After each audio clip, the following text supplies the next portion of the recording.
मुखान पंचाहे महादेव, आपके 5 मुख क्या हैं? भगवान के शंकर जी के 5 मुखों का नाम भागवत जी में है। और देखो कितना अद्भुत वर्णन किया है। जो भगवान शंकर के 5 मुखों का नाम रोज ले लेते हैं उनको रोजाना शिव पुराण की कथा सुनने का फल प्राप्त होता है, ऐसा लिंग पुराण के अंतर्गत वर्णन है। उनको रुद्राभिषेक करने का फल प्राप्त होता है। मुखान पंचो उपनिषद वेश यथदष्टोत्तर मंत्र वर्ग, भगवान के 5 उपनिषद 5 मुखों के रूप में है। भगवान महादेव के 5 मुखों का नाम है। भगवान महादेव के पहले मुख का नाम है तत्पुरुष। जब शंकर जी की गायत्री जपी जाती है तो कहा जाता है तत्पुरुषाय विद्महे महादेवाय धीमहि तन्नो रुद्र प्रचोदयात्। भगवान महादेव के प्रथम मुख का नाम है तत्पुरुष, दूसरे मुख का नाम है अघोर, तीसरे मुख का नाम है सद्योजात। रुद्राष्टाध्यायी जब पूरी हो जाती है तो सद्योजातम प्रपद्यामी सद्योजातै वै नमो नमः। ये भगवान शंकर का तीसरा मुख है सद्योजात, चौथा मुख है उनका वामदेव और 5वां मुख है उनका ईशान। तो विधाता ब्रह्मा ये देवता कहने लगे आ उ माँ, तीनों को मिलाकर ओम बनता है और उसको हे प्रभु प्रणव कहते हैं। ओम को प्रणव कहते हैं। ओम में 3 अक्षर हैं आ उ और माँ। इसका अर्थ है जो समय पहले निकल गया है उस पाप को ओम काट देता है, वर्तमान के पापों में लिप्त नहीं होने देता और हमारे भविष्य को सुधार देता है। ओम की इतनी बड़ी महिमा। ब्रह्मा इस ओम की व्याख्या कर रहे हैं, भगवान के सन्मुख कहते हैं आ उ माँ, ये प्रणव है। और भगवान आप जानते हैं प्रणव का अर्थ है, सुखदेव भगवान कहते हैं परीक्षित प्रणव का अर्थ है प्रमाने प्रपंच और ना माने नहीं। प्रमाने प्रपंच ना माने नहीं। हे परीक्षित, जो संसार के प्रपंच में नहीं पड़ता उसी को शिव कहते हैं। महादेव शिव क्यों हैं? वो किसी के संसार के प्रपंच में नहीं है। प्रणव का अर्थ एक बार सुनिए, प्र यानी प्रपंच, ना नव नहीं। जो संसार के किसी भी प्रकार के प्रपंच में नहीं है वही जीव अपने आप में शिव हो जाता है। भगवान शंकर अपने आप में शिव हैं। तो मैं आप सबको भी कहना चाहूँगा, ये कथा सुनकर के अब संसार के काय के प्रपंच में पड़ रहे हो, सब जिम्मेवारियाँ पूरी हो गई हैं। अब थोड़ा बाहर निकल कर के आइए, भगवत कार्य कीजिए, भगवत भजन कीजिए। कथा को पूरा होने के बाद भी गुफा पर रोजाना 1 बजे से रामायण का रोजाना रामायण की कथा होती है, रामचरितमानस की कथा होती है। उसमें पुरुष वर्ग भी जाए, उसमें माताएं भी जाएं। सुबह आप जाया करो। पति और पत्नी पीपल का स्पर्श करते हैं तो इसमें इतना अद्भुत शायद आपको न पता हो। जैसा कि ग्रंथों में वर्णन है कि पति और पत्नी दोनों पीपल के वृक्ष की परिक्रमा प्रदक्षिणा हर शनिवार को करते हैं। ऐसी नारी की मांग का सिंदूर कभी उजड़ नहीं सकता। गुफा आश्रम पर 100 साल पुराना ऐसा पीपल का पेड़, मैं क्या बताऊं, आपने तो वो सब देखा ही है। बजरंगबली हनुमंतलाल जी प्रत्यक्ष रूप से सबके ऊपर करुणा और कृपा कर रहे हैं। संसार के झमेलों से अब बाहर आइए। बच्चे बात मानते नहीं हैं, आप चिल्लाते रहेंगे, आपकी एक भी नहीं सुनी जाएगी। ये तो ये कहेंगे कि पापा को तो आदत पड़ गई है खुल खुल करने की, उनको तो भौंकने की आदत पड़ गई है। अब वो ये भी नहीं जानता कि भौंकना शब्द ये किसके लिए है।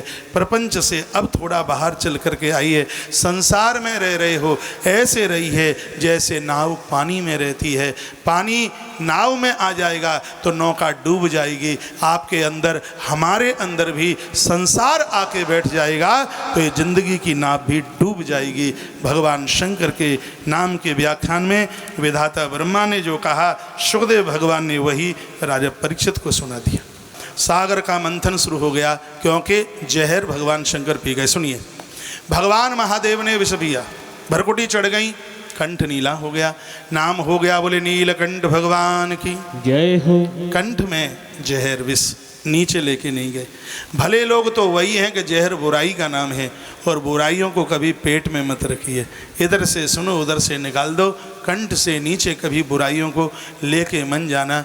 अरे आपस में एक समाज में एक परिवार में कोई कहता है कोई सुनता है। आप गांठ बांध करके बैठ जाएंगे उसने ऐसा कैसे कह दिया, तो समाज कट जाएगा, समाज बिल्कुल टूट जाएगा। समाज परिवार तो तब चलते हैं जब लकीर पत्थर की नहीं, लकीर पानी की बने। एक कटोरे में पानी भरना और उसके ऊपर ऐसे उंगली निकालना, आप देखेंगे वो उंगली के द्वारा आगे रेखा बनती जाएगी और संग ही संग पीछे मिटती जाएगी। अरे परिवार समाज को तो, खानदान को तो पानी की लकीर बनाइए। आगे किसी ने कहा, पीछे ने किसी ने सुना और उसको भूला, उसको आप पत्थर की लकीर बना दोगे तो परिवार बिल्कुल, समाज बिल्कुल बिखर जाएगा।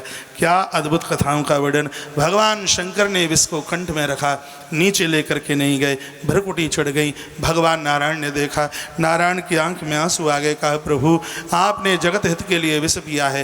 कथा कहती है, सुखदेव भगवान कहते हैं, हे राजन परीक्षित, समाज के उद्धार कल्याण के लिए यदि विष भी पीना पड़े तो जहर पी लेना चाहिए। समाज को कभी खत्म न होने दें, समाज को कभी उजड़ने न दें। जो समाज को बचा करके रखता है परीक्षित, उसी को महादेव कहते हैं। समाज को बचाने के लिए तुम्हें जहर भी पीना पड़ेगा, विष का प्याला भी लगाना पड़ेगा, सहर्ष स्वीकार कर लेना। जहर पी के भी यदि समाज बचता है तो समाज को बचाने की कोशिश कीजिए। हे परीक्षित, भगवान की भ्रकुटी चढ़ गई, आंखें चढ़ गई, नारायण रो पड़े और भगवान नारायण ने कहा, हे प्रभु महादेव, जगत कल्याण के लिए तुमने विष पिया है, ये बदला रहेगा। द्वापर में मैं कृष्ण बन करके आऊँगा, तुम मेरी वेणु बनोगे और मेरे अधरों पर बैठ करके तुम अधरामृत का पान करते रहोगे। भगवान शंकर कृष्ण की बांसुरी द्वापर में आकर के बने। श्रीधर जी महाराज ने श्रीधर टीका में ऐसा वर्णन किया है। और भगवान श्री कृष्ण ने अपने अधरों का अमृत पिला करके उस ऋण से मुक्ति पाई है। ऐसी अद्भुत कथा का भैया वर्णन किया गया। जहर शंकर पी गए, उसके तत्पश्चात ये चलता रहा मंथन, और इस मंथन में क्या निकला, ततई उच्च श्रवा नाम हयो भूचंद्र पांडुरः। इसमें उच्च श्रवा नाम का घोड़ा निकला जो कि ये राजा बलि को दे दिया गया। ततः एरावतो नाम वारणेन्दो विनिर्गतः। एरावत नाम का हाथी निकला है, वह देवताओं को दे दिया गया, इंद्र को दिया। अभी इंद्र को क्यों दिया गया, इस हाथी की बड़ी पहचान है। ये हाथी जिसके पक्ष में होगा, अमृत भी उसके पक्ष में होगा। मुझे बिना अध्यात्म कथा के आनंद ही नहीं आता कहने में। व्याख्यान इसमें निकाला, हाथी की महिमा है सूंड लंबी और पूंछ छोटी है। जिसको इज्जत की सूंड लंबी, संस्कारों की सूंड लंबी होगी और प्रतिष्ठा की पूंछ छोटी होगी, अमृत परमात्मा उसके ही पक्ष में होगा। इसलिए हाथी इंद्र के पक्ष में चला गया। उसके तत्पश्चात फिर कहा गया कि इसमें से पारजात, पारजात कहते हैं कल्प वृक्ष, कल्प वृक्ष निकला जो कि देवताओं को मिला। और उसके तत्पश्चात फिर इसमें से क्या निकला, गाव पंच पवित्राणी बसंतो मधुमाधो। सागर मंथन में से वसंत ऋतु निकली। जो चैत्र का महीना है ना, शिव महारात्रि से लेकर के और ये हनुमान जयंती तक का जो समय है, कल की हनुमान प्राकट सा, ये जो दिन हैं जिस सागर में से निकले। भागवत में लिखा है कि मधुमाधभो वसंतो हो, ये वसंत ऋतु है, ये समुद्र के मंथन से निकला। गाभा पंच पवित्राणी, पूरी धरती को पवित्र करने वाली 5 गैया समुद्र में से निकली। 5 गाय निकली। 5 गायों के नाम, 5 गायों के नाम हरवंश पुराण में विस्तार पूर्वक दिए गए हैं।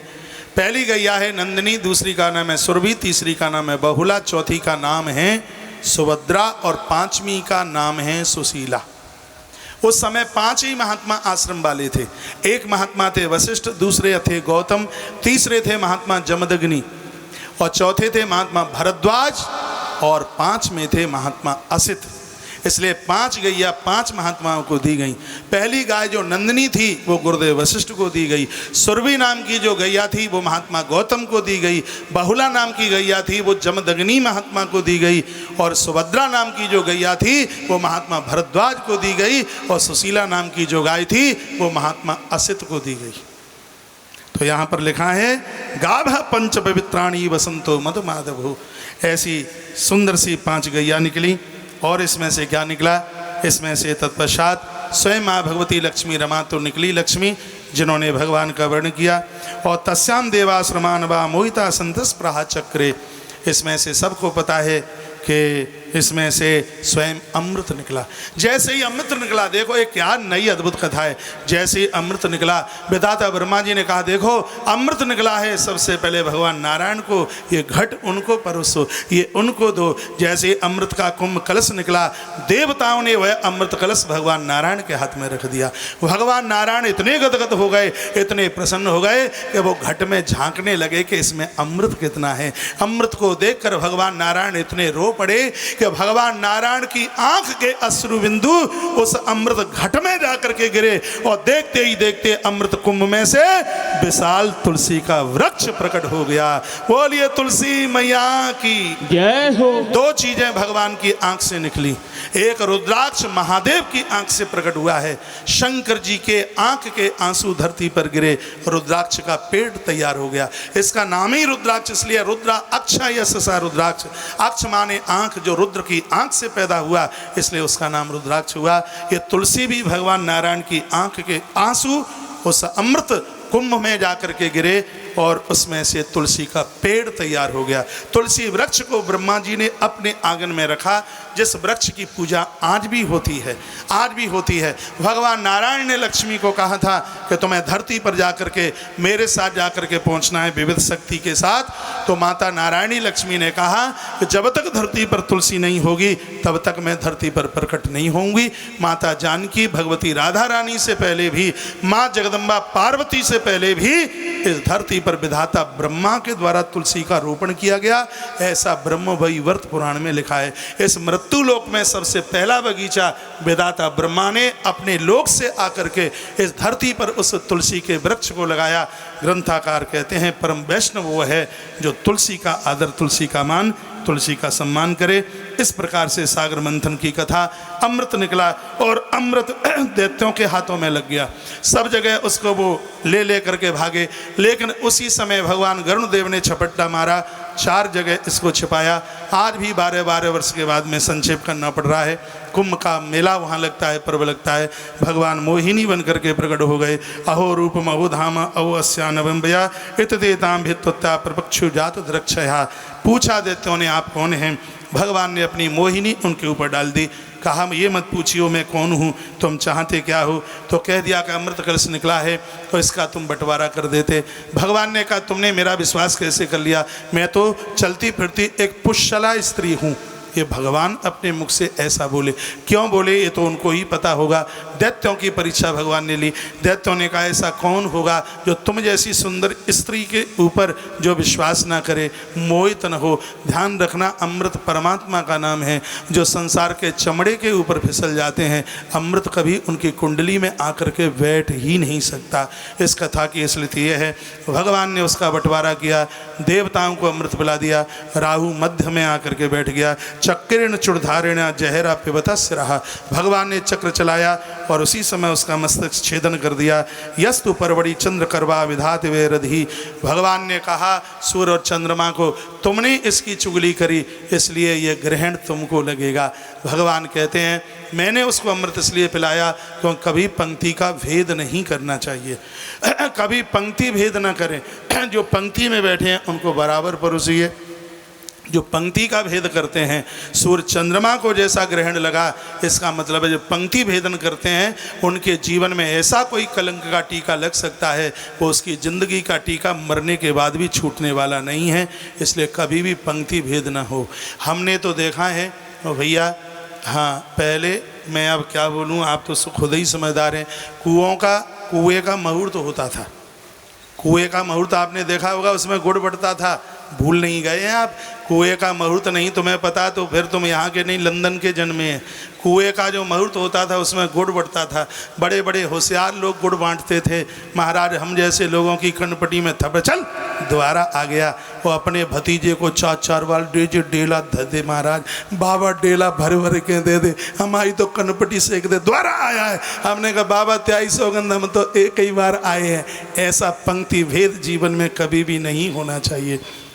अब ये तो तुम समझ लोगे गुड़ बांटने वाले कौन थे। हाँ मैं कोई नाम थोड़ी बता रहा हूँ, वो तो आपको पता होगा। बोलो बांके बिहारी लाल की जय हो। लेकिन मैं व्यासपीठ से बोल रहा हूँ, भले ही मेरी उम्र 8 साल की हो, मैं भूलता नहीं हूँ। मेरी कनपटी पे थप्पड़ पड़ा होगा गुड़ के लिए, इसलिए मुझे वो बात अभी भी याद है। एक भी बार नहीं मिला और मैंने देखा अपने भतीजे को भर भर मारा, जैसे ऐसे डेल 4 बार। कह लल्लू एक बार और आ जा पीछे थे। बोलो बांके बिहारी लाल की जय हो। पंक्ति भेद नहीं होना चाहिए कभी भी। कथा तो हमारी और आपकी है, ये मैंने पहले ही बोल दिया है। दूसरे की किसी की कथा समझो तो ऐसी दोपहरी में कभी भी परेशान मत होना। ये कथा मेरी है, ये कथा आपकी है, पांडाल में बैठे हुए किसी और भी तीसरे की कथा है। ये कथा हम अपनी कथा समझेंगे तभी ये कथा हमारा आत्मकल्याण करेगी। भगवान ने कहा कि मैंने राहु को इसलिए अमृत पिलाया, जगत को बताना चाहता था कि वो पंक्ति भेद ना करे। यदि पंक्ति भेद करेगा तो जैसे चंद्र और सूर्य ग्रहण, राहु चंद्र सूर्य ग्रहण के रूप में लगता है, उस व्यक्ति के ऊपर भी कोई ऐसा कलंक का टीका लगेगा। परीक्षित मरते दम तक उस कलंक के टीके से वो निवृत्त नहीं हो पाएगा।